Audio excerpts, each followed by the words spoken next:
session so that anybody who misses the meeting can join in, look at it later. Hold on, this meeting is being recorded. Okay, so my name is Helen Vermillion and I teach at the Dorothy Benson Senior Services Center. And this is Sewing 101 and part two. Last week we went over the sewing machine parts for beginners and we talked about needles and threads. Um, we didn't, I didn't go over the bobbin winding, so I'm gonna quickly go over that, okay? Each machine is going to be different. If you no longer have a manual for your machine, then let's see if I can get this to work. Hold on just a second. You can look at the model number. It's usually on the back of your sewing machine or on the side. And you can look online and most of the time you're going to be able to find your model number, your manual. Okay, so bobbin winding, all right. Most machines are going to have a winding thing right here. And I'm going to show you how to do that. So you got to you have to put your thread there and you don't thread anything else, but there is this little round button here and you put it in there. That's your tension thing. That's going to regulate the tension of your bobbin winding. And then, like I said before, you have to use the correct bobbin for your machine. So this machine is a Janome, so I've got the Janome bobbins right here. Each machine is going to have a different bobbin size. Now, sometimes you'll see in the stores or online, they'll have pre-threaded bobbins. Don't get those because those bobbins might not fit your machine, and those are usually used for like quilting, for people who do the long arm quilting and certain embroidery. So I wouldn't do that. I would go ahead and buy a bunch of bobbins for your different colored threads. Now on the bobbin, usually there's a little teeny tiny hole somewhere. I, I myself this is kind of tedious to do, but I thread it through that little hole, or if I can, let's see. Okay. I put the thread through the little hole somehow. And there's, some people do it different ways, but I do it this way. And there's usually a notch. It's hard to tell, okay? Nobody tells you about these things, but there's usually a notch. So the notch kind of holds it in that stem. Most likely you are going to have to push this in, okay? And that gets it near that funny stem wheel-like thing. That stops your bobbin machine from going further, your threading from going further, okay? Because if you don't have that, then you're just gonna go continuous and continuous, all the thread's gonna fall off.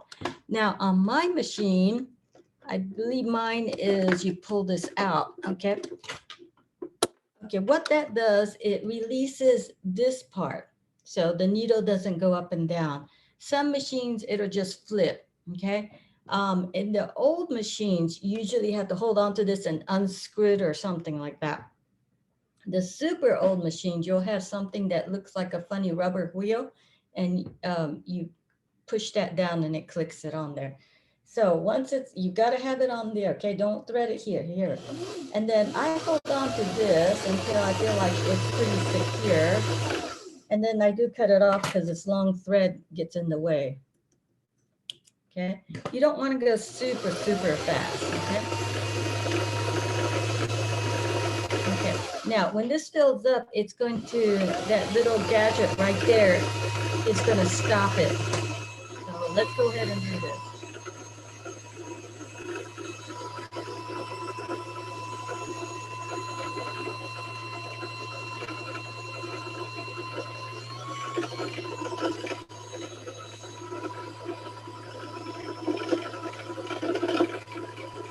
So what this little tension knob does, it moves the thread up and down so it winds your bobbin.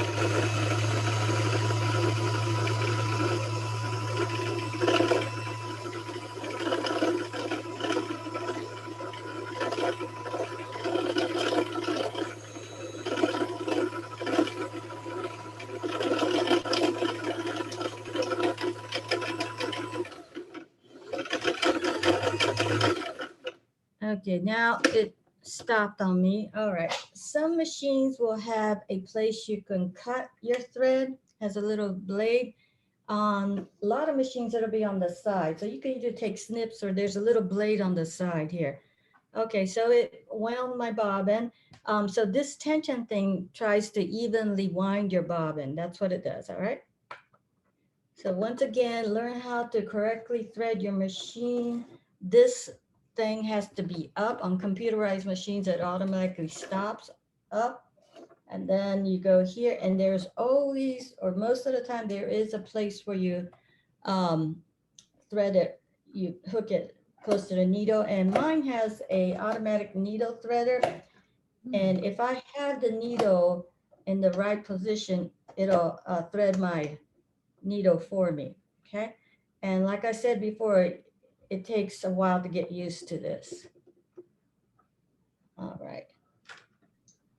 So one of the things you need to know about your machine is you have all kinds of tools. And one of the most handy tools that you can have is a bamboo skewer, okay? Some people might use a metal awl, but I think a bamboo skewer is better.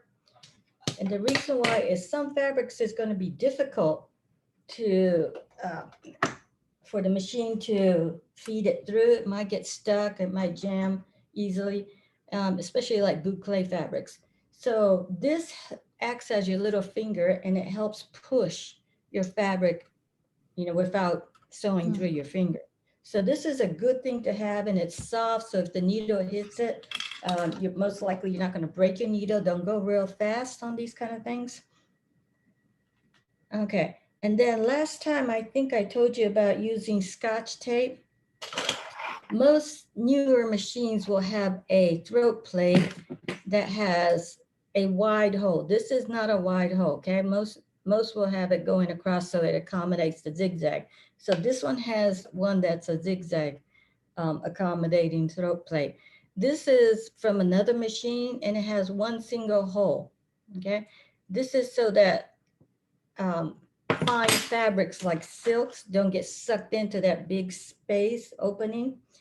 If you don't have one of those, you can take Scotch tape, oops, and you can cover the hole in the throat plate. Now, make sure you're gonna have to remove your bobbin thread, okay? Because otherwise you'll take your bobbin thread. So on mine, I go like this, okay? And now my bobbin is out. Don't get any threads caught. I'm going to tape just the throat plate. So you're gonna have to cut your tape so it covers the throat plate and doesn't cover up your feed dogs. The feed dogs are those jagged things that move your fabric. So this one's a little bit too big, but let me see if I can go. So if it's difficult to do it this way, you can unscrew your throat plate and do it that way and then screw it back on. So I've covered my throat plate. I'm going to put my bobbin back in. Whoops. And remember to, you know, that funny springy thing right here. Okay, that locks your bobbin in so it doesn't fall out. And then make sure it fits in that notch. Okay, pull the thread out a little bit. Okay, put this back in. Hold on to that thread. Yeah, I gotta make sure that goes back in. And pull out your thread. All right. Probably you shouldn't use a metal scissors for that. This is where your bamboo skewer comes in handy. Pull that thread out. Okay, so now I've got Scotch tape on there. So when I sew this, let's say I wanted to sew a single layer for some reason, it'll puncture the Scotch tape and it'll keep that very fine fabric from getting sucked into that big throat plate hole. Whenever you take your piece out of the sewing machine, make sure this lever is up at the highest position because it locks the two threads together. If you don't do that, you might get a knot there or a tangled mess. Okay, so it didn't suck the thing in, and then you can remove that tape anytime. Otherwise it'll get gunky too. All right, so a little bit about feet. We talked about feet last time, and I thought the essentials were basically your machine's gonna come with the zigzag foot, which looks like that. So your opening is wide right here. Let's see, where is it? Is that it? Okay, so your opening is wide so it can accommodate the zigzag stitch.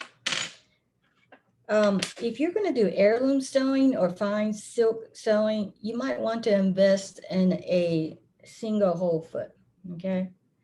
And that just keeps your fabric in place along with your single hole throat plate or your Scotch tape, okay? So that might be good. And you can go to a store and either take an example of your shaft and everything. You can unscrew this and take your other foot example and the little gadget that goes with it. So it will be the appropriate foot for your type of machine. And the generic feet are about $10. They're not bad. Okay, the other foot that I thought was important is my computerized machine has this zipper foot. Okay, and to me, this is kind of wonky and wobbly. I mean, it's okay, I'll use it. But if I want precision, I'll switch over to a generic foot like this. And there's a screw on the back, okay? And that screw, you can slide this guy so your needle is either on this side or on this side of the foot, all right? And you can just accurately measure, see where it's gonna hit. All right, some people are intrigued by this foot. This is a rolled hem foot. I don't know if you can see that. All right. This guy is really hard to learn to use. I still have to look on YouTube videos when I do the rolled hem.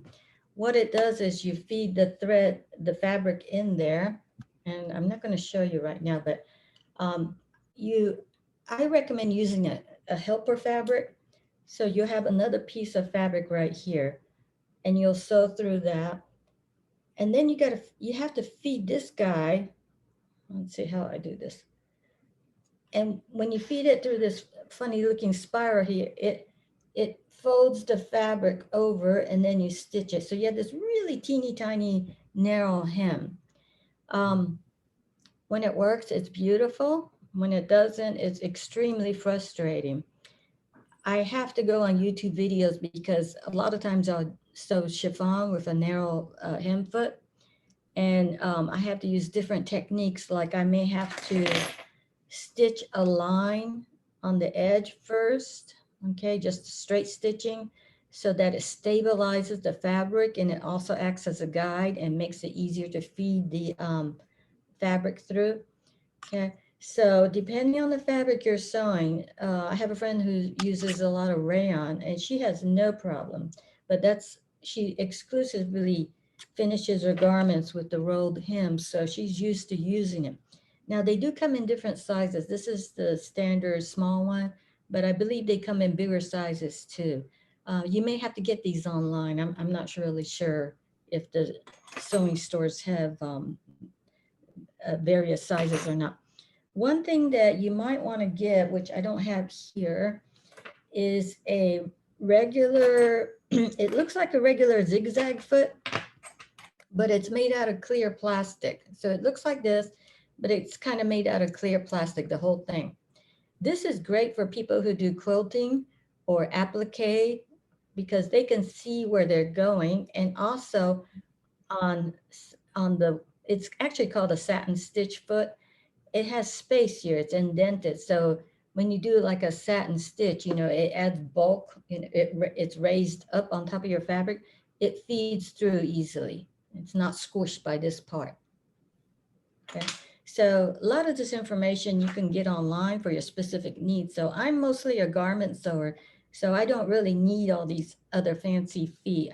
Like I said before, I do use what we call the skating foot, the edge foot, because that helps make beautiful edge stitching, which means you're stitching right on the edge of a fold of a fabric, okay? Now, one thing that comes in handy, especially if you're a quilter, you'll probably have a like a fabric guide. On your throat plate, you have all these notches and tells you the measurements.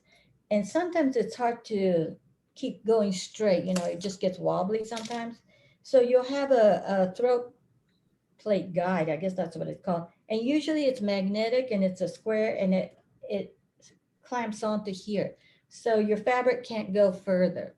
Sometimes it's like a wire gadget you screw on. Um, and if you can't find yours, like I can't find mine because I don't use mine, um, you can try to get some of this blue painter's tape and put it here. So that's like visually, that's like a bigger visual aid to help you, guide it along that edge. All right. So you can do all kinds of funny things. I mean, if you wanted to, you could probably cut a piece of cardboard and, tape it on there so that acts as a guide. I think I do have a magnetic guide somewhere, but I can't find it. My machine that I normally use is a computerized machine, and you don't want to get a magnet near it because of the computer. So that's why I don't use mine. But this is a portable, um, simple mechanical machine. So on this, I can use it. Okay. So you don't have to get all kinds of fancy gadgets. Sometimes you could rig something up. Some people might have a machine where they've lost their little poles, or they might have a special thread cone that's very long, tall. So they'll put like a small straw in there, cut it off, and then that'll extend it. Sometimes you'll have like another gadget. You could probably, make one, but the thread gets put on the table and it gets wound up on here. This machine has two of these guys. And the reason why it has two of these guys is if I want to do twin needle stitching. Does that make sense? Yeah.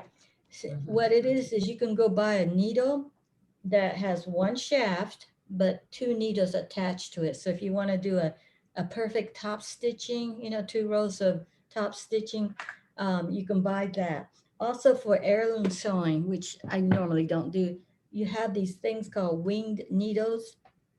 What it is a needle with a blade on the end, and it pierces through, usually it's linen or fine cotton, and it just creates like these little teeny tiny holes for design. Okay. So do we have any questions? If you have a question, you need to unmute yourself. All right, are we okay so far? Okay. Um, Let me talk to you a little bit about silk threads for the machine. They're hard to find. You have to probably find them online.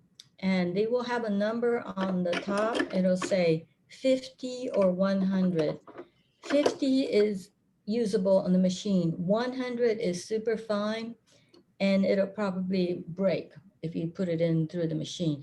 And even if you find a 50, you need to go slow, okay? That's just too much pull and tension for the machine.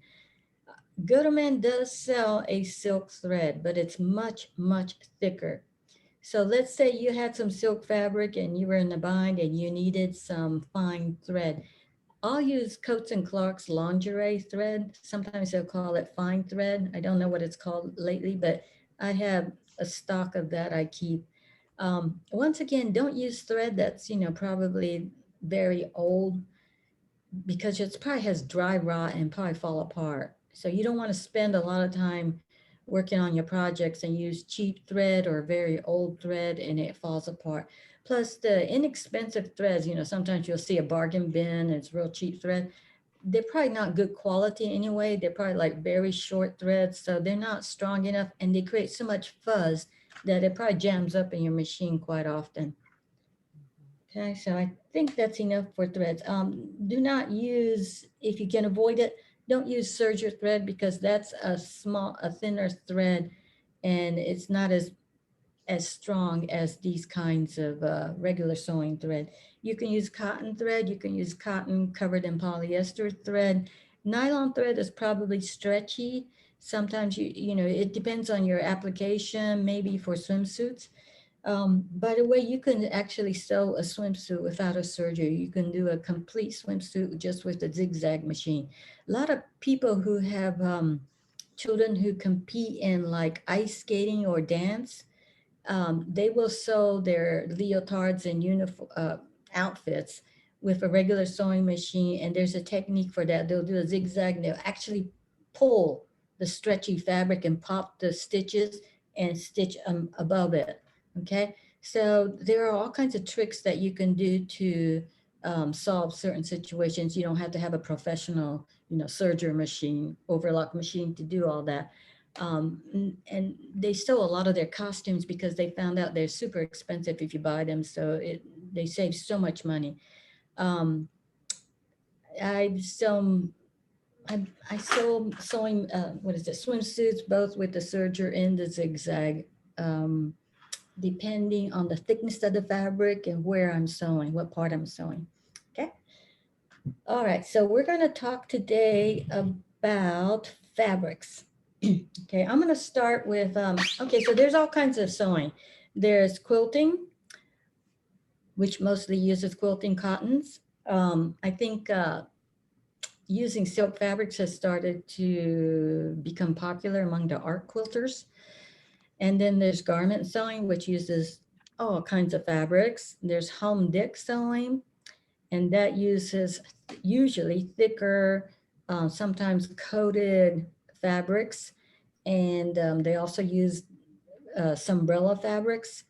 And then there's tailoring, that kind of sewing, which requires some skill and practice. And it's completely different from garment sewing because basically you're sculpting the garment into shape.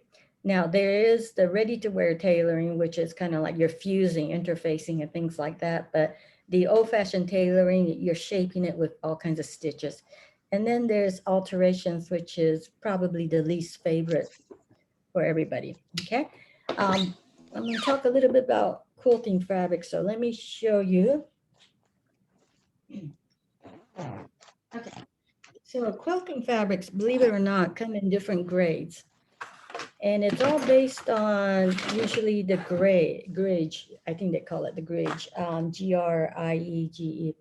What it is the base cotton will be different qualities. So you'll have the cheaper cotton, base cotton, and you'll have the finer base cotton. The good quilting fabrics will cost about $10 or more a yard. And you can feel the difference. The cotton is usually on the thicker side, and it's very good quality, and it feels smooth and almost silky. So here's one that's, a good quality cotton. And the reason why they're expensive and good quality is because you don't want to work so many hours on a quilt. And then it's an investment in time and money actually, but and you're planning to keep it for a long time. So you want good quality cottons. If you buy something cheap, what you'll notice is that the grain, which is the vertical and crosswise weave of the fabric, if you buy cheap cotton, you'll notice that the grain will be kind of wonky. Okay, it'll be off, and you try to straighten it out and it just won't straighten out. It just was woven that way cheaply. The tension was wrong when they wove it and everything like that. Also, the base fabric on this is white. So this is probably bleached cotton. It was printed on white, good quality cotton. Some of the cheaper ones will be printed on like beigey or grayish cotton. And they're just not the colors may not be as brilliant. All right. So that's the difference between quilting. Quilting cottons, sometimes they'll go on sale, but it's usually about $1 off. Okay, because they're good quality cottons, and I guess they can't discount it. Okay, the only time you'll find it super cheap discounted is if it's a design or pattern that absolutely nobody likes. It just doesn't sell, and then they might, sell it for cheap. Okay, and usually they're about 44 inches wide, and they're going to be on the sturdy side. So if you want to make a garment out of quilting cotton, it's not going to drape as well. This one is not bad. Okay, this one's pretty good. This one is on the stiff side. And also it depends on the company. Okay. Some companies will use it. This one's like a stiff one. Okay. If I make like a garment out of this, it's going to just stand out. If I make a T-shaped top, I'm going to look like a scarecrow. Okay. This one has a lot more drape, and it just feels much nicer. Okay. All right. So I know some of you do quilting and patchwork. So quilting is really when you have 3 layers of fabric and you're stitching through it, and patchwork is when you're piecing the fabrics together. All right, now let's look at some fabric for sewing garments. So I just showed you the one for quilting, and if you use that for garments, it might be a little bit on the stiff side. Okay, so this is cotton gauze, and actually it's a 2-sided cotton gauze, and it is, I think it's a single weave. No, it's a double weave. So it's a double layered woven together cotton gauze, and it's actually 2-sided. I didn't make it reversible. Okay, so cotton gauze is going to be softer and drape a little bit better than the quilting cotton, okay? But it's still not as drapey as silk or, let's see, and this is rayon. Okay, this is one of my favorite fabrics to use because it's drapey. See how it, so even if I have this simple T-shaped design, it's going to fall nicely versus the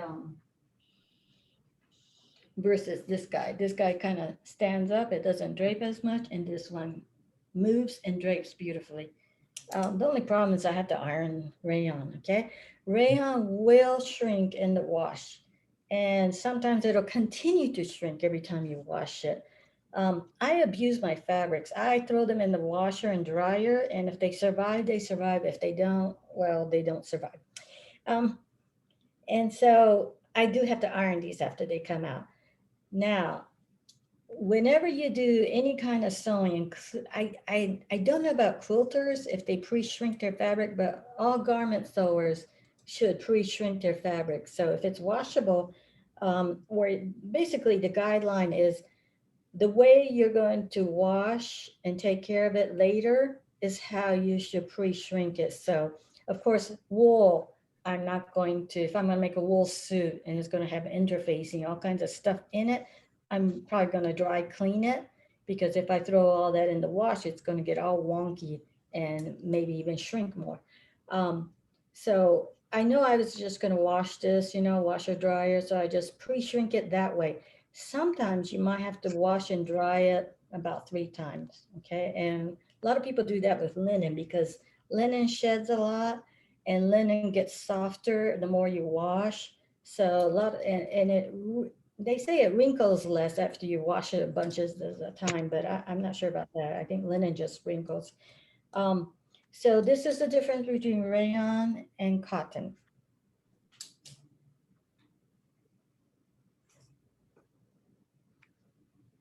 Okay, so a little bit about linen. I use linen a lot. I do have to iron it. So once again, here's that simple T-shape. It's not as drapey, but it still moves. Okay, not so bad. And this is regular weight linen. What the, and I'm going to show you this one. This is linen gauze. Okay, see how translucent it is? Okay, let me see. Here we go. Can you, it's translucent. It's very sheer, but it's also very delicate. So eventually it'll wear out like on shoulders. If I have a purse handle on here, it might start pulling away at the seams. And then the way I sew these is I use a French seam, okay?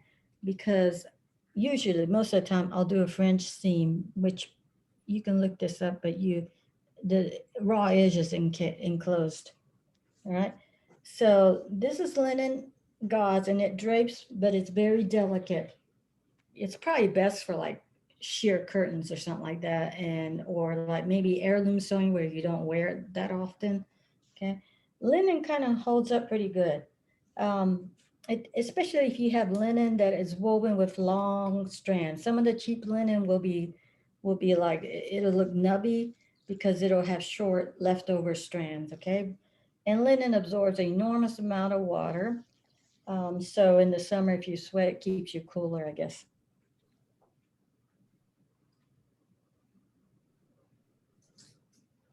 Okay, so I kind of talked about the basic natural fabrics, and then we also have wool, but this is to show you, this is the exact same design dress. It's a long dress, you can't really tell, but this is cotton, and normally I wouldn't use stiff cotton to make a long dress, but it's that Escher print. Do you see it? And I had to use the whole design where it gets from light to dark. So that's why I did it. So this is cotton. It's not as elegant because it's kind of on the stiff. This linen is a little bit more drapey. Okay. So that's good. And then this is rayon, and this rayon is super drapey and it blows easily in the breeze. Okay. So you can have the same pattern, but depending on the fabric, it's going to come out a completely different feel and look.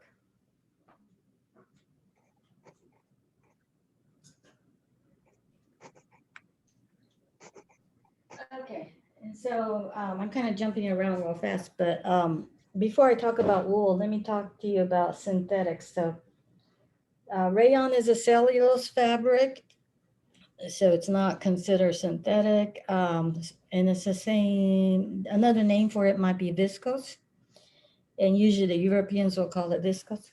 Let's see, what else do we have? We have cotton, linen, rayon, and hemp. Hemp is very popular. It's very strong. You'll find combinations like hemp silk, hemp cotton, um, and then you'll find silk cotton, which is very nice feel. It is on the pricey side. So silk is a natural fabric too, but it comes from an animal, which is the silkworm cocoon. Okay, so we're going to talk about synthetics. This is polyester. You'll find a lot of the polyester fabrics have bright, um, clean prints, okay? But it's also very hot fabric. Now, they have some polyesters that feel like close to silk, but if you feel fabrics a lot, or if you work with fabrics a lot, you'll find out that the silk has a slight wet feeling. To me, it is. And then the polyester doesn't. So this is a polyester, so the print is very fine, but polyester tends to be very, very hot. Okay, so I haven't made anything out of this because it's very hot, but it's very strong too. So, kind of like, remember the polyester double suits? Okay, they're not gonna go anywhere anytime soon. They're probably gonna still be in the landfill, even from the 70s. Okay, so this is a polyester. Now, this is also a synthetic, and this is fleece. All right, and fleece comes in different uh, types. There'll be like shearling fleece, suede back fleece, and all that. This fleece is basically a knit. All right. We'll talk about knits next time, but this is basically a knit. And you'll have to probably use a jersey or stretch needle or ballpoint needle with this. If you use like a microtex needle, which is very sharp, it'll break some of the knit threads, but it'll probably survive. Now, any kind of synthetic will dull your needle a lot faster than a natural fabric. So after you sew a lot of fleece, you might want to change your needle if you switch over to a natural fabric, or if you sewn a lot of fleece, okay? So fleece is practically indestructible. What you don't want to do is put it in the hot dryer because it kind of shrivels it up, okay? So faux fur is basically a synthetic, like usually made out of polyester. You do not want to put that in the dryer because it'll just practically melt the little fibers. So you have to um, air dry it, I guess. You can wash it, but you have to air dry it. Okay, here's another polyester synthetic. microfiber is also part of the synthetic, and they're pretty strong, used for raincoats. They're so tightly woven that you really need a microtex needle, and also you have to kind of cut it at a slight off center and off grain angle. So this is, I think it's called full suede. Yeah, full suede. Okay. So this is a very strong fabric. Sometimes it's practically waterproof. Um, I think Yves Saint Laurent made this super popular when this first came out. He made a lot of suits and everything because suede fabric, you know, if the rain hits it, the real suede, um, it stains, and you know, you can see the water splotches, and apparently this one is not like that. Okay. I haven't made anything out of it because this is not going to drape as well. Okay. Also, when you have like wool or a large amount of fabric and you know you're going to need like a certain amount, drape the whole thing on your body. See if it's too heavy. Sometimes it's just way too much fabric. Okay. So keep that in mind. Okay. One of the things you'll have all, nowadays we have access to so many different kinds of fabric. It's actually kind of fun. You always, always, always take a scrap and you test. You test your stitch length, the type of stitching you're going to do. This is a home deck fabric. It's 100% linen, and it's called the jacquard weave. Jacquard weave means it's really the design is woven into this, but in this case, it's 2 layers. All right. Wow. So they'll take the beige thread and bring it to the out on this side. Okay. This is home deck fabric. Linen stretches eventually. Okay, this one doesn't really stretch as much, but it kind of does stretch. And linen shrinks, but I did make a jacket out of this. Okay, and it is on the heavy side, but I didn't have to line it because of the double-sided fabric. And it's just a simple kimono jacket. And what do you do about the seams? Because this fabric frays a lot and it'll get really nasty on the inside. So I did a flat felt seam, okay? Flat felt seam. So it's completely enclosed. You can't see it. And it is kind of top stitched on the outside. Last week I showed you this book that I highly recommend by Sandra Bezzina, okay? If you don't know what I'm talking about when I say flat filled seam or what you call it, French seams, you can go in the back, and this one should tell you, yeah.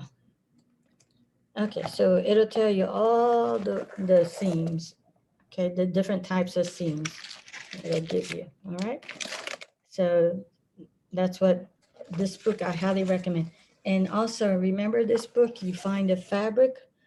Let's see, here's one that says loose weaves, and it'll tell you how to pre-shrink, the layout, okay? Sometimes some fabrics have nap one-way design or one-way texture. It tells you what kind of marks you need to make, what kind of marking tools you need. Sometimes some fabrics are so loosely woven that you have to use a tailor's tack. And if you don't know what a tailor's tack is, it should tell you in the back. Yeah. Okay. And then it tells you if you need interfacing. If it's a jacket, you're probably going to have to stiffen the inside up. It'll tell you what kind of interfacing, what kind of needle, what kind of thread. It gives you all the information very quickly at your fingertips. So you don't have to second guess. Okay. Back in the olden days, we didn't have as many variety of fabrics and needles and all that and different kinds of threads. So now this is a super, and you don't have to get the latest edition. You can get this, find this book used, and you can get the first edition. This just happens to be the second edition. The different editions, they just add a few more different newer fabrics, that's all. Velvet is one of the most difficult fabrics to sew. I have to baste, that means temporary stitching on both sides of where I'm going to machine stitch, okay? And the reason why is the pile of the velvet, which is little thread, just jiggles the fabric around so much. Okay, so this book helps you keep the frustration level down. Yeah, sometimes you don't know what you're doing wrong, and you look at this and you're using the wrong type of needle, maybe. All right. So it's called Sandra Bettina, and it's actually called Fabric Savvy. Okay, this one just happens to be the second edition. Okay, and Sandra Bettina, we like her a lot because she's the one who went to different factories and found out shortcuts and simple ways to sew and all kinds of tips and tricks and tips or whatever. Um, Long time ago, after I had my second child, my body changed shape. And when I bought a regular pattern, nothing ever fit. Okay. It would choke me on the neckline, and things like that. And one day I just came home and had the TV on. I came in from the outside and had the TV on. And Sandra Bettina's sewing show was on. I think it was on PBS. I can't remember. And she was talking about altering patterns. Okay. And it never occurred to me that my body had changed, and therefore the standard shape body patterns aren't going to fit me, but that you can alter them. So you can lower the neckline, you can lower the bust line, you can increase the bust line, you can do all kinds of things.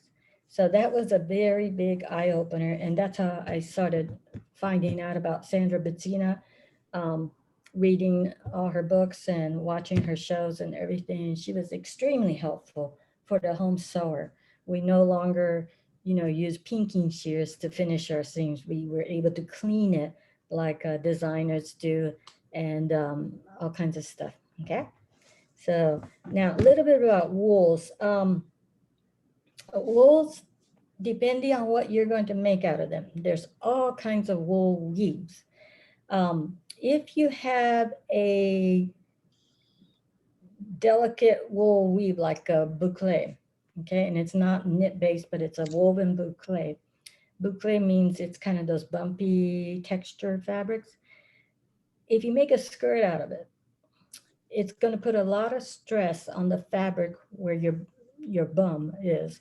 So you want to line it, okay? And she probably says so in the book. So you have to pay attention to the weave of the fabric, and this includes like with silk. You'll find some silk suiting. You have to see if it's a delicate fabric, if it's going to take the stress of certain parts of the garment, and you might have to line it. The lining is going to take some of the stress out. Okay, so you got to take that into consideration. Um, Also, usually wool, you don't throw it in the washer and dryer, and I do, because I do more like wearable art. So I will throw my wool and it's usually wool crepe. I'll throw it into the washer and dryer about 3 times to pre-shrink it and to beef it up. So to me, that's a different textured fabric that I can work with. And then also something simple and then embellish it. Um, and then sometimes I don't do that. I want to keep that beautiful wool finish sheen. So I won't do that, but I still kind of need to pre-shrink it. So what you do is you lay out your fabric and you take your steam iron. Okay. You don't touch the wool, but you hover over it about this much high and let the steam, you pre-shrink it with the steam. I assume you can use those steaming machines and do the same thing. There's also a thing called the London shrink. I think that's what it was called. And this is what they did in England. They would take their wools, and then you can either spread it out on your lawn if you want to, and let the dew and everything kind of pre-shrink it. Or the London shrink, you take like a huge bed sheet that's kind of damp, not wet, and then you roll your fabric around it and leave it like that. Okay. And that kind of like moistens your wool and shrinks it without the heat. Okay. And without the agitation. And then you let it air dry. So there's all kinds of ways you can shrink fabric. Um, and I think you can also look online, and everybody will give their opinion of how you should pre-shrink stuff, how you should do stuff. Okay. So it's what works for you is what you need to do. Okay. Let's see. What time is it right now? We can take a 10-minute break and then I guess I can talk about knits, or if you have questions, we can go, or we can cut this short if you want, but I can bring out some knits and we can talk about that briefly. And so let's take a 10-minute break, okay? Okay. Thanks. All right. What's this?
I think this guy may be having, I get the feeling it might be an electrical thing.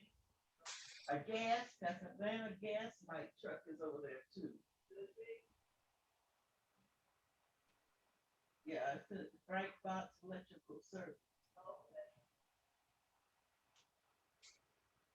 And then again, I'm thinking they may be doing some alterations on their house to make it easier for the guy in the car.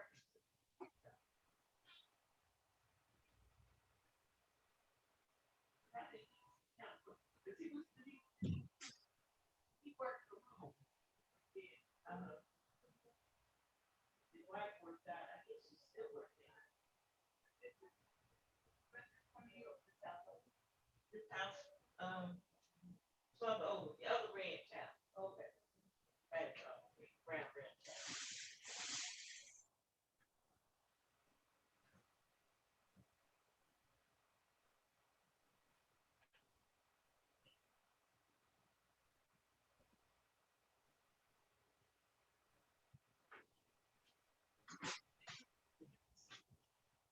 Okay.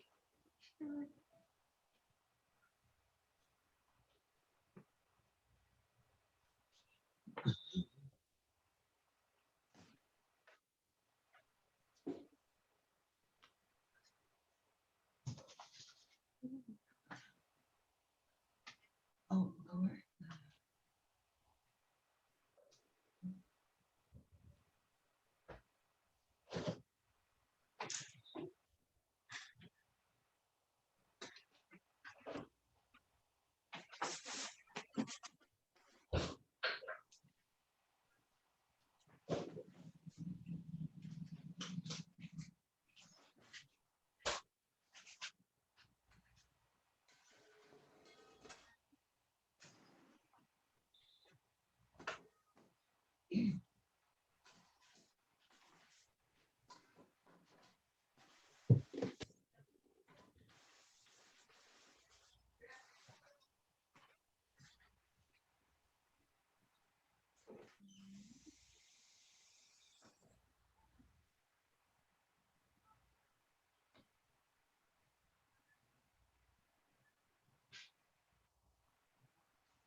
Okay, so we're back. Um, Agnes, can you hear me? Yes. What kind of sewing do you do? What did you say, please? What kind of sewing do you do? Did you say you do mostly quilting? Yeah.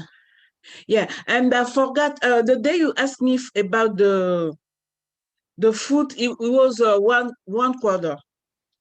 This one I'm One using quarter, for yeah.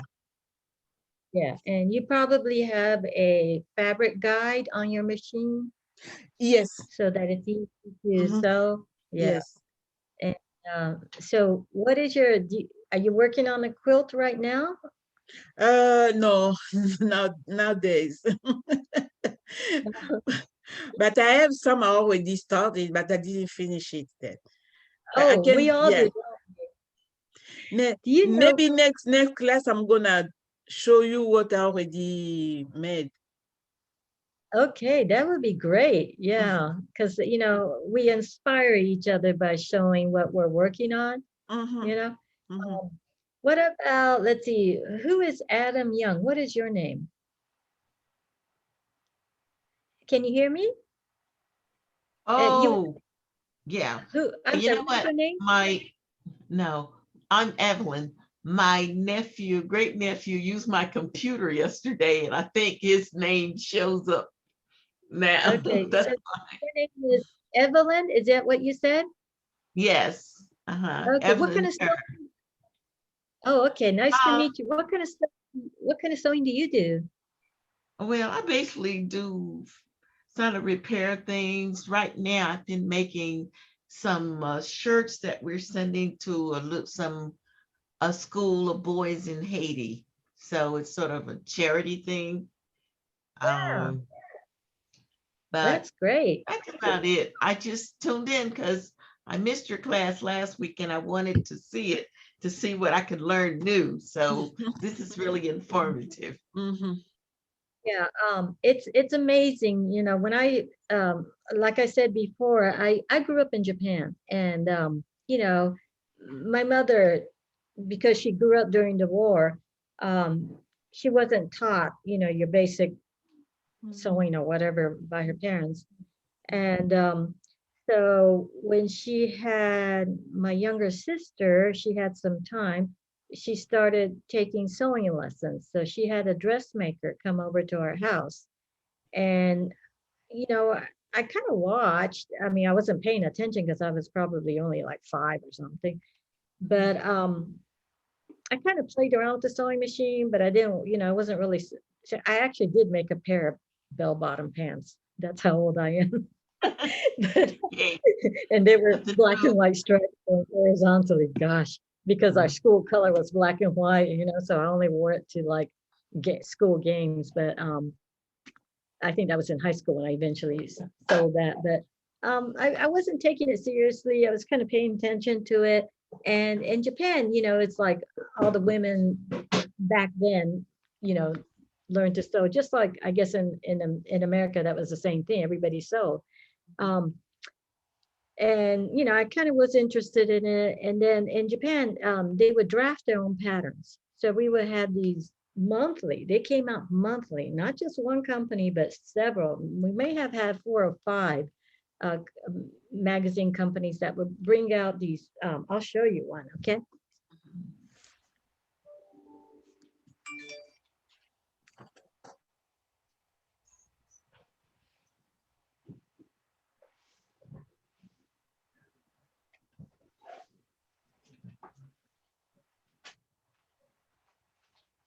So they would come up with these magazines, and each one would have in the back, you had the, let me see, oops. Let me see. Okay, so you would have the garments, the models we were wearing, Okay. and in the back, you would draft it. You would use your own sloper, and you would set up a guide, and you would draft it. Wow. That's So, really interesting. I would buy these magazines because back then, this is for like, it's called Mrs. Style book. So it's really for the older woman. The body's a little bit different, but they had tons of them for the younger, 20s woman. And also Japanese women are basically like this back then. Not like, but, I would be fascinated by these. And I so wanted, my mother really, wouldn't buy me clothes, and none of them fit me because I was still short, even according to Japanese standards. I was only like 4'11" at the most. And so I've always wanted those, and I always wanted to, draft it and everything. And she didn't really, I would buy the magazines, but she didn't really draft these. And then one day she showed me how to do it. And I don't, yeah, she did. And I was like, whoa, this is so cool. It's like magic, you can create anything you want. And so I would buy a gazillion of these magazines, and I would never make anything. And then I graduated high school. I came to the States, and I found out there were no clothes that fit me back in 1972, unless I went to the children's department. And that was really depressing. Who wants to wear, little girl clothes, right? So my mother sent me a sewing machine. And back then, I think it was $300 back then. So it must have been top of the line. It was just a basic mechanical machine, but it lasted me 30 years. And I bought every sewing book I could find in English, because I can't really read the Japanese. I just know the basic, and with the kanji, I can tell, what's cotton, what's hemp, or what's whatever, because it's like a pictogram. So she sent me a sewing machine, and I read every book, and I made every mistake. I made garments that shouldn't have used that fabric for. I mean, I made a shirt out of camel coating. How ridiculous is that, right? It was beautiful, but it was so hot. And all kinds of mistakes. But that's how I learned, and I just became, because I'm also OCD, obsessive compulsive, I had to learn everything. And back then, we only used one needle for like years. And there was, maybe the ballpoint needle came in later, but basically, I didn't know any better, So nowadays, plus we didn't have that many synthetics, and we didn't have knits either, at least that we could buy. So later on, remember the knits came in, like I think it was in the 80s, was it? The Stretch and Sew company. And people were trying to figure out how to sew knits with the Zig Zag thing, and I couldn't do it. So, and then later on, I think, and I made all my clothes. I made my daughter's clothes and all the prom dresses and everything. Eventually, the 30-year-old machine wore out. So I bought a small $99 something, but back then it was probably, worth what, 150 or 200 these days. But that thing lasted a good 10 years. But I made all her prom dresses and everything. and you know, they weren't perfect, but I discovered the American Sewing Guild. And I think this is the correct address for it. ASG, we have an Atlanta chapter, ASG Atlanta.org. Okay. Uh, Um, can you it- put on the chat, please? Oh,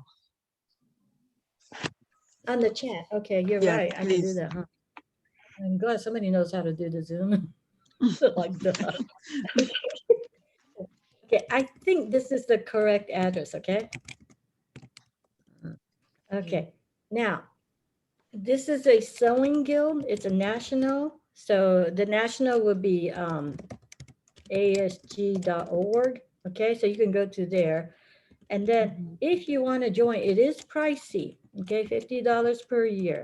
Okay, and um, I joined that, and that really made a big difference. And the reason why is you share so much information Oh, with it's others. already gone. I didn't finish to write it, please. It's not on the chat. Click on chat. But but he's gone. Yeah, it did. Really? Yeah. Okay, let me try.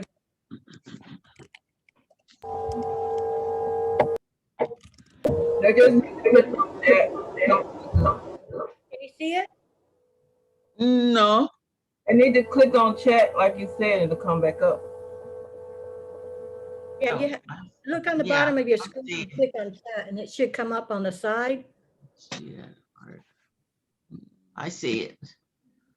Okay, I'm going to exit full screen. Yeah, okay, I see it on the side. Mhm. I forgot, what was I saying? Oh, so when you join this group, neighborhood groups, okay? Cannot see my. Oh. Do you see it now? No. Okay. On your chat, it's there. Are you in chat? Look on the, My, hover your cursor. I don't know, bottom now my computer is just making something wrong. I don't know what happened, but I have to Okay. go back. Okay, let me see if I can hold this up and see if that will help. Can you see this? I have to go to the main screen. My machine doing, my computer doing something wrong here now. Computer is having a problem. Okay. Yeah. I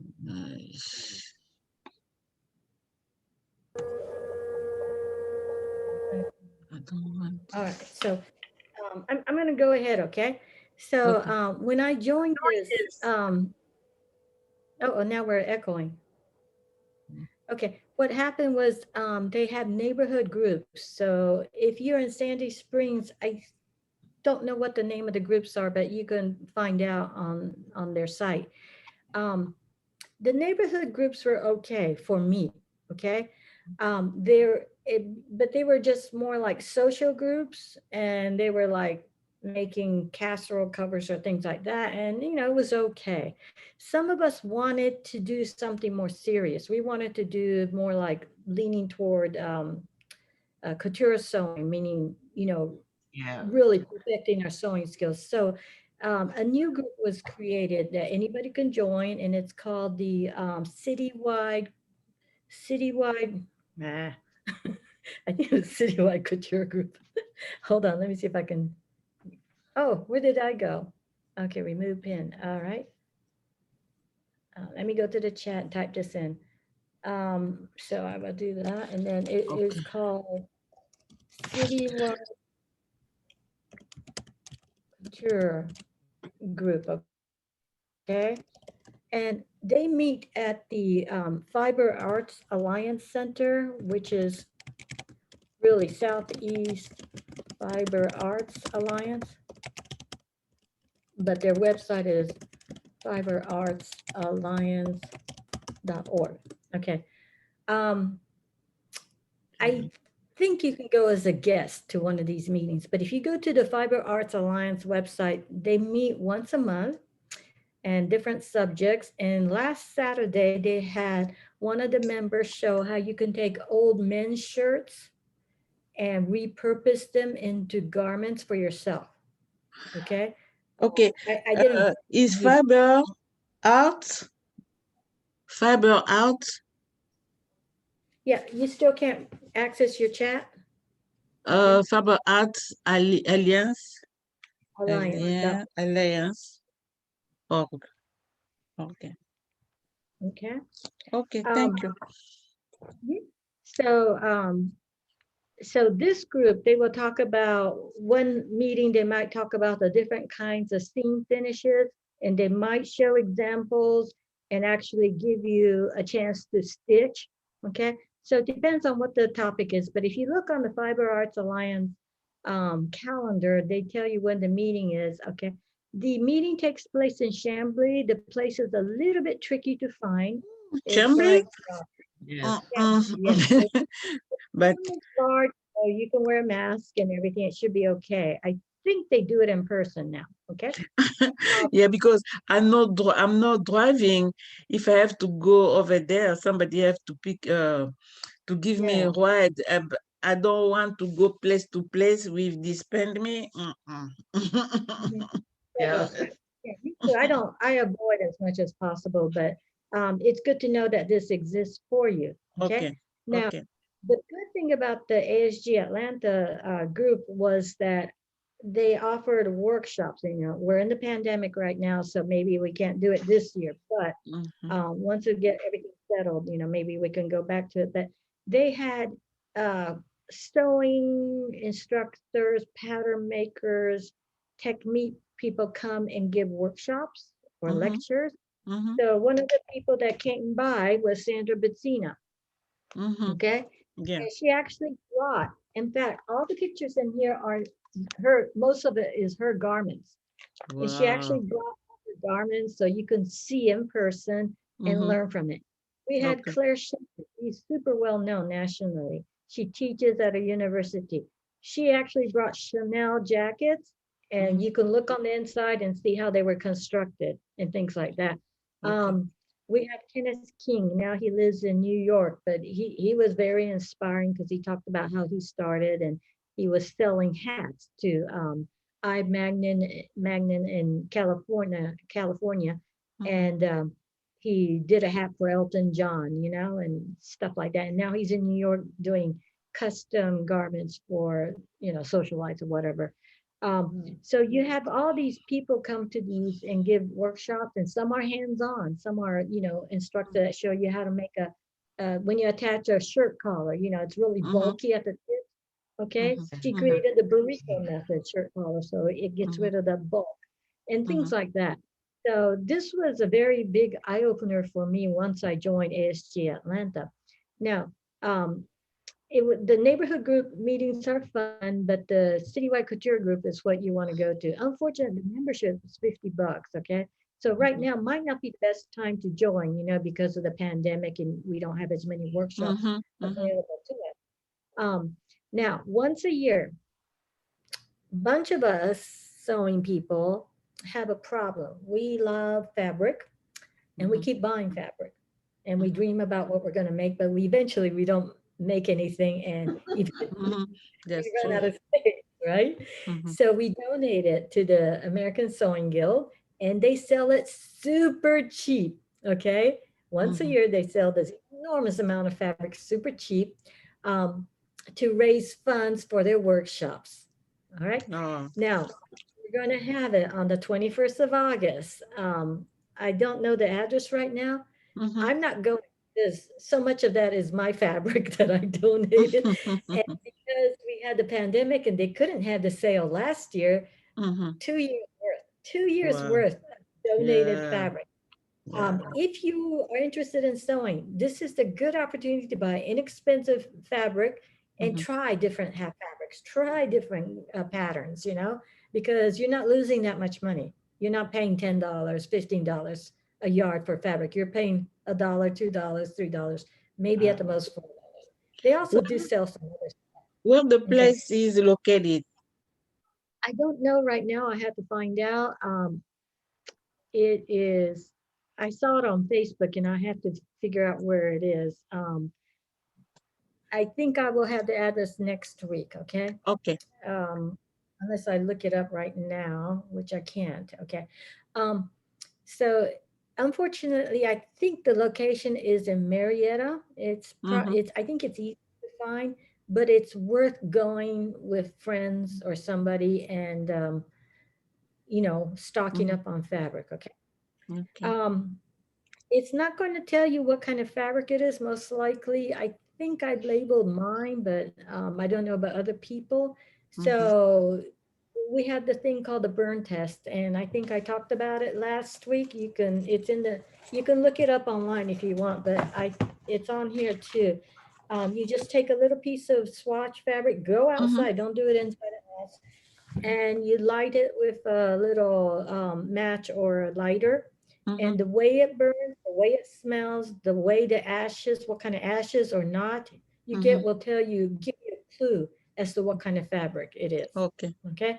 Okay. So that's also a good thing to do. Yeah. Um, let's see. And then last week, I think I also told you that there is a site called patternreview.com. Let me put that in the, and if you are interested in learning about what kind of sewing machine you should buy, or should you buy this garment pattern? What did other people make out of it? Does it look okay on them? Nowadays, before we only had what, Simplicity, Butterick, Vogue, and McCall's, right? Now we have Mhm. a bunch of independent pattern companies, and then we also have a bunch of pattern companies that create for the plus size or the larger woman, because not everybody is a size two. So Mhm. those are real popular right now because, you know, those of us who gain a little bit of weight, or as what is it? Does anybody read the Ladies Number One Detective Agency books? And takes place in Botswana. No. Okay, the main character says she is a woman of traditional build in Africa, and I love that. So you have different body types and body shapes, and so these independent pattern companies will have ones that gear for those kind of body shapes. So on pattern review, before investing in a pattern, you might want to see what other people who have tried making something out of it, what they say about the pattern. And there might be one design that you really, really love, and you might want to buy that. Now, the independent patterns are expensive. They can run anywhere from 15 to 20 bucks. So you Mhm. don't want to buy that without knowing how it's going to look on you. Um, the big four patterns, they'll go on sale for $2 a pattern.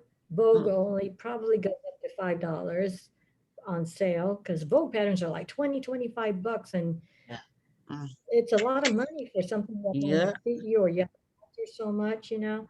So you want to go to pattern review, type in the type of pattern you're looking at, and there's Mhm. all kinds of websites on different kinds of patterns you can find. Okay.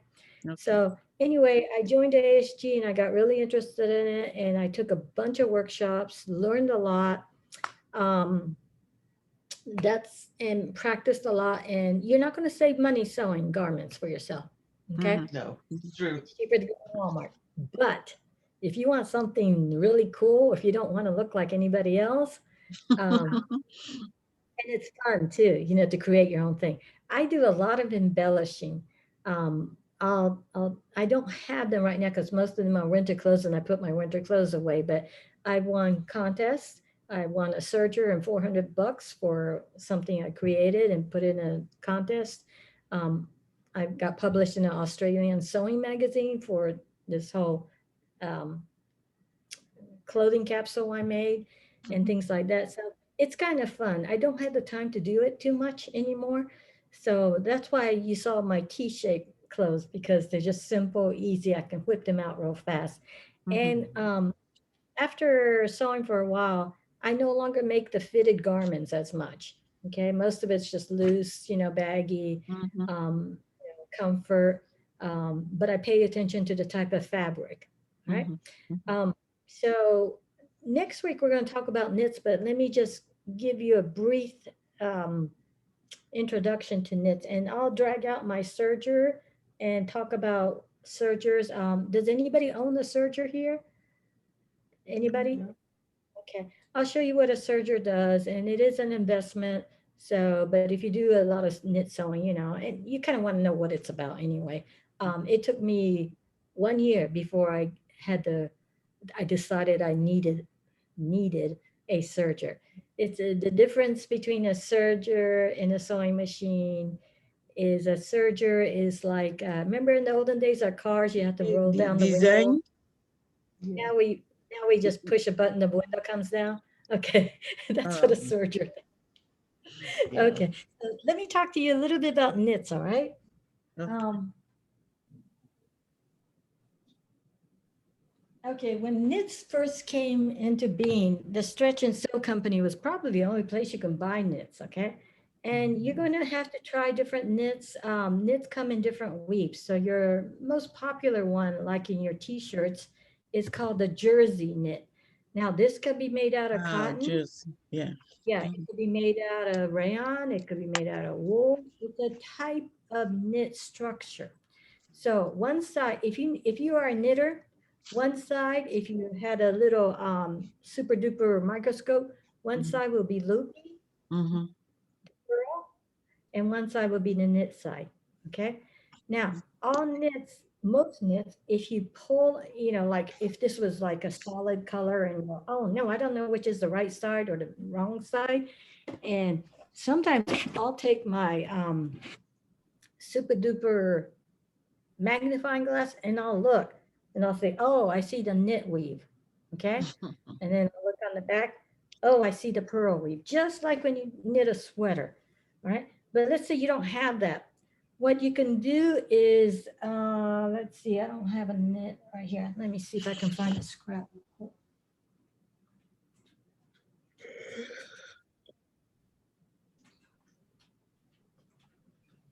It's just two of us. It looks like it. I think maybe No. 2 hours is long. I'm not sure. 2 hours, people get too tired or have to go somewhere. Okay, so this is a knit and this is a rayon knit. Okay. Mhm. The length that you cut, if you pull on it, Mhm. okay, Yeah. it curls to the inside. Oh, Okay, so really? if you pull the knit, see the fabric goes to the inside? That Mhm. is the right side of the fabric. So it Oh, goes Yeah. to the correct side, outside of the fabric. So that's a cool thing about this is jersey knit, okay? mhm. So this is jersey knit. Now, this one has rayon in it, and they also add lycra, so it makes it stretchy. Okay, I think lycra or spandex or whatever is their uh, trademark. Okay, boing, boing, boing. Okay. Now, some of your t-shirts don't have lycra in it. Let me see if this one. Let's see. This one has a little bit of lycra in it, but some, don't stretch and go back. Those don't have lycra in it. Okay. So here's another one that's, I think this is rayon. And the rayon, see, because it's printed, if you stretch it too much, it shows the white. This one has lycra in it. All right. This one is, I think this one's cotton, but it has lycra in it. So it goes boing, boing, boing. Okay, they all stretch differently. So certain patterns, you have to have more stretch than others. Now, all that is stretched one way, right? So they have a knit called athletic. They have knits called swimsuit knits and athletic knits. So those stretched one way. This jersey knit is made out of probably polyester and lycra. This is a swimsuit knit, so it'll stretch a lot because when you need more stretch, but it also stretches this way. So this is called a two-way or four-way stretch. So it goes this way and it goes this way. It goes crosswise more. So here's another swimsuit knit, and this one goes this way, and this one also goes this way. Okay, so for athletic wear like exercise leggings or exercise knit tops or swimsuits, you need that four-way stretch.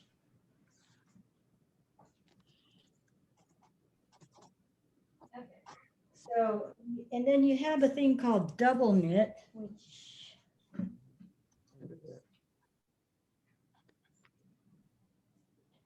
Okay, so keep in mind, the jersey just means it's a type of knit procedure, okay? Purl on one side, knit on the other side.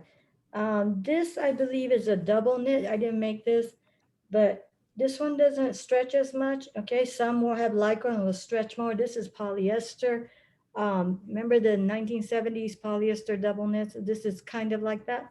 So double knit means it's knitted so that you have the knit V design on one side, and on the inside, you also have the knit V design.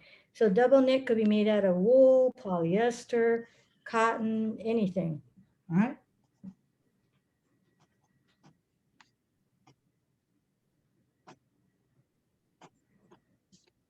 Okay, so, and then you have the sweater knits, and they're going to be bulkier and bigger. And of course, once again, those you could probably see the threads real easily.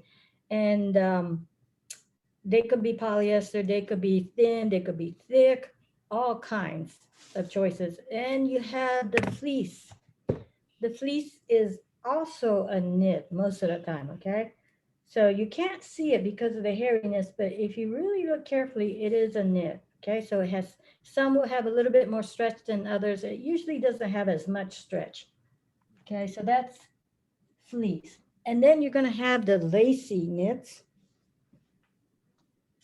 Okay, so sometimes you'll have lace and sometimes you'll have this kind, but it's still a knit because it stretches in one way. How do you sew these? Okay.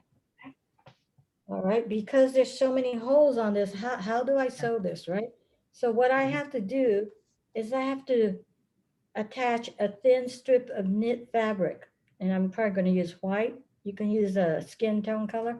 Mhm. And I'm going to sandwich that and sew it. Okay, so you're going to see a little whitish line here. Mhm. Okay, so all kinds of fabrics. Now, and to make things even more challenging, you're going to have nubby textured knits. Okay, you probably can't see on this. Let me see if I can hold it this way. Okay, see the texture? Okay, Mhm. so that's a little bit more challenging to knit, I mean to sew. And then here's another one. Okay, so see how difficult this one's going to be to sew? All right, it's stretchy, but it's so bumpy. And then I got even a worse one. So I'm not trying to scare you, but I'm just saying it's doable. All right, here's one. It's a knit, but see the fabric? Mhm. It's got these things on these, okay? So on the hems of these, I had to hand stitch the hem because I can't run it through the sewing machine with all these flappy thingies. Because some of the flaps, I think go on one, I don't know, but I just said, I'm not going to deal with the sewing machine on this. I'm just going to hand stitch the hems, yeah. Okay, but this is kind of interesting to do because it just, it moves like that, all right? So if you decide to go to that sale, they'll have all kinds of knits also, all right?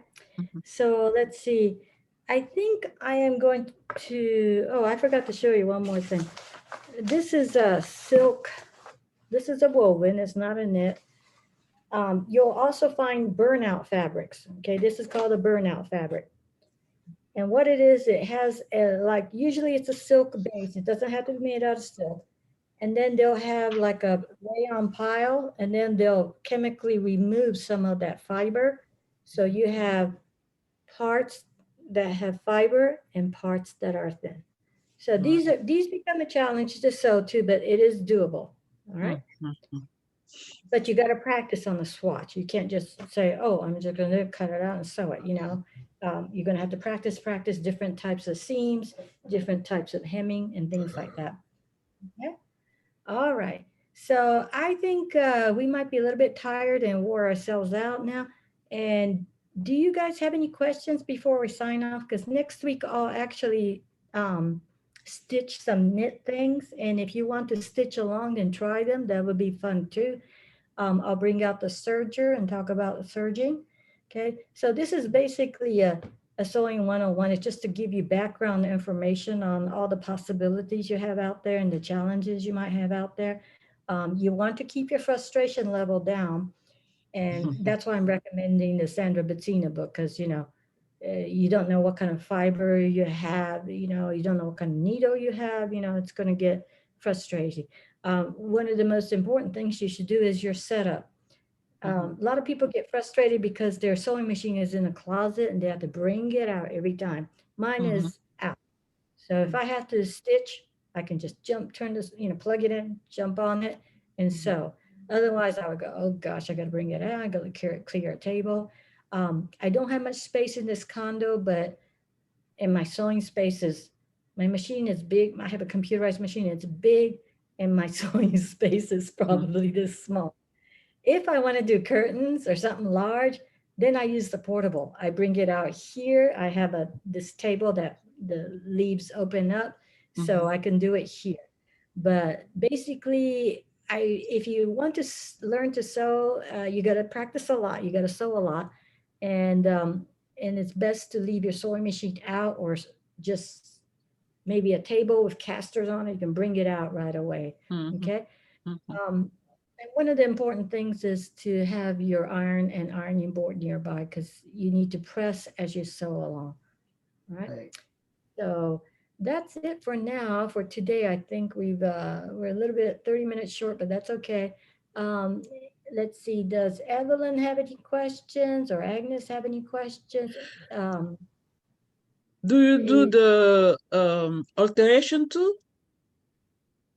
I don't. I only do my alterations. And it's Not on for people. alterations most people hate to do because I know. the reason why is this, you make something, okay, or you buy clothes. They trim the seam, okay, they cut off the fabric to hem it. You don't have extra fabric to work with. No. You want to make it wider, you can't. Okay, wedding gowns still make a seam wide so that if you have to widen it, you have. Okay, men's trousers, they have a seam in the back that's wide. Yeah. So if you had to expand it, you can do it. But everything else, it's just, now my garments I make, I actually add stuff to it. Like sometimes I'll make a jacket and then a fun jacket. And then I go, oh, maybe I should add a cuff. So I'll find some other fabric and add a cuff, So it's not alterations, but I'll add to it. Or Yeah. I'll crochet a fun crochet, Okay. collar onto it. So I do more that kind of stuff. But my daughter will always, I sew a lot, but my daughter is just total no interest in sewing. So she takes her stuff, to get it hem, what, $10, $20 to hem something. She mailed me a coat so that I can change the buttons on it. That's how bad it is. How much did it cost to mail? Just go take it. Yeah, I mean, she won't learn. She's not interested. I bought her a little sewing machine so that when I visit her in New York, I can use the sewing machine that she wants. And if it takes, you need to learn. It's not that easy. You just don't buy a sewing machine and sew. It doesn't work that way. You got to practice and you have to know what you're doing, And like I said, you have to know the type of thread, the needle, and all that kind of stuff. So, yeah, but once you know how to do it, you can like I have a lot of fabric. So one time I needed a half slip. I had to go to a formal something and I make these, here, I'll show you. So once again, I have that same T shape, okay? But this is, pretty fabric, the fabric, you can have a simple pattern design, but if you have a fabric that works, it makes a big difference. But this is see-through. So if I needed a slip, I have so much fabric there, I just whip out a underslip or underdress to wear with this. Okay, I can do that. And then, I had to make this, and this is silk. I think this is double this might be Georgette. It's not chiffon. So I just dyed this fabric, okay? And then I made this caftan, added beads, and Oh, I cute.